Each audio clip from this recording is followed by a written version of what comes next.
നാം മനസ്സിലാക്കേണ്ട ഇതിലുള്ള പാർട്ടികൾ RJD ആയാലും പിന്നെ നിങ്ങൾ ഉദ്ദേശിച്ച NCP ആയാലും ഏതെങ്കിലും ഒരു സ്ഥാനത്തിന് വേണ്ടി മന്ത്രിസ്ഥാനത്തിന് വേണ്ടി വന്നിട്ടുള്ള പാർട്ടികളല്ല.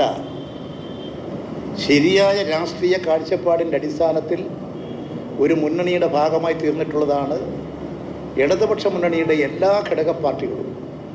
അതുകൊണ്ട് ഇത്തരം അഭിപ്രായങ്ങളൊന്നും ഒരു ഗൗരവമുള്ള അഭിപ്രായമായിട്ട് എനിക്ക് തോന്നുന്നില്ല.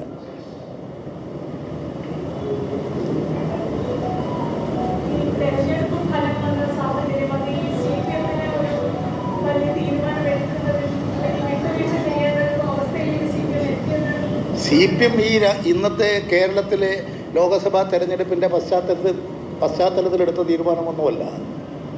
ഇടതുപക്ഷ മുന്നണിയുടെ നയത്തിൻ്റെ ഭാഗമായി ഇടതുപക്ഷ മുന്നണിയുടെ കാഴ്ചപ്പാടിനനുസരിച്ച് CPM ഉയർന്ന് ചിന്തിച്ചു.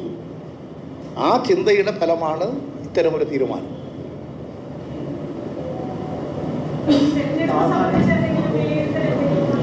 ഓരോ പാർട്ടികളും അവരവരുടെ ഒബ്സർവേഷൻ, അവരവരുടെ പരിശോധന, അതിൻ്റെ അടിസ്ഥാനത്തിൽ ഓരോ പാർട്ടികളും ഈ തെരഞ്ഞെടുപ്പ് സംബന്ധിച്ച് അവലോകനം ചെയ്തുകൊണ്ടിരിക്കുകയാണ്. ആ ഓരോ പാർട്ടികളും അവലോകനം ചെയ്തതിന് ശേഷം പൊതുവായി എല്ലാവരും കൂടി ചേർന്നുകൊണ്ട് പൊതുവായി ഒരു അവലോകനം നടത്തും. അത് നമ്മൾ ഓരോ പാർട്ടികളും ഇപ്പോൾ അത് നടത്തിക്കൊണ്ടിരിക്കുകയാണ്, അവലോകനം ചെയ്യുകയാണ്. അത് കഴിഞ്ഞാൽ പൊതുവായിട്ടുള്ള അഭിപ്രായങ്ങൾ ഞങ്ങൾ സ്വരൂപിക്കും. ആ കാര്യങ്ങളെല്ലാം ജനങ്ങളുടെ മുമ്പാകെ വിശദീകരിക്കും.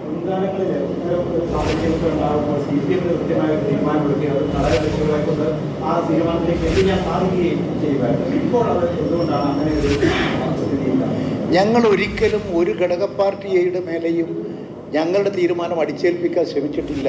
ഒരിക്കലും ചെയ്യുന്ന പാർട്ടിയല്ല. ഞങ്ങളെല്ലാം കൂടി ചർച്ച ചെയ്ത് തീരുമാനമെടുക്കലാണ്. മറ്റു കാര്യങ്ങൾ നിങ്ങൾ തെറ്റിദ്ധരിക്കപ്പെട്ടതാണ്.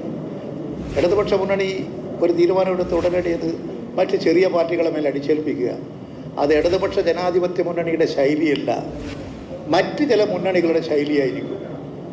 അതുകൊണ്ടാണല്ലോ UDFൻ്റെ ലീഗൊക്കെ വല്ലാത്ത പ്രയാസം അനുഭവിച്ചുകൊണ്ടിരിക്കുന്നത്. അത് ഇടതുപക്ഷ മുന്നണിയുടെ ശൈലിയല്ല.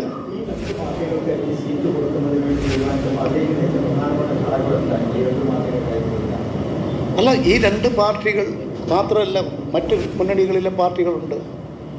ഓരോ പാർട്ടികൾക്ക് രാജ്യസഭയിലും ലോകസഭയിലും നിയമസഭയിലും ഒക്കെ അംഗബലം ഉണ്ടാക്കുക, പഞ്ചായത്തുകളിലും കോർപ്പറേഷനിലും ഒക്കെ അംഗബലം ഉണ്ടാക്കുക, അതുവഴി ബഹുജനങ്ങൾക്കിടയിൽ പ്രവർത്തനങ്ങൾ സംഘടിപ്പിക്കുക, അതുവഴി ബഹുജന ശക്തി സമാഹരിക്കുക. ഈ കാഴ്ചപ്പാടോട് കൂടിയിട്ടാണ് ഓരോ പാർട്ടിയും പ്രവർത്തിക്കുന്നത്. അതിൻ്റെ ഭാഗമായിട്ട് രാജ്യസഭാ തെരഞ്ഞെടുപ്പ് വരുമ്പോൾ ഇപ്പോൾ ഞങ്ങളുടെ മുമ്പിൽ 2 സീറ്റേ ഉള്ളൂ. ആ 2 സീറ്റ് ചെറിയ പാർട്ടികളാണെങ്കിൽ പോലും പരിഗണിക്കപ്പെടേണ്ടതാണ്. CPI ദേശീയ പാർട്ടിയാണ്. അതുപോലെയുള്ള പാർട്ടികളൊക്കെ ഉണ്ട്. മറ്റ് ദേശീയ പാർട്ടികളുണ്ട്, സംസ്ഥാന പാർട്ടികളുണ്ട്.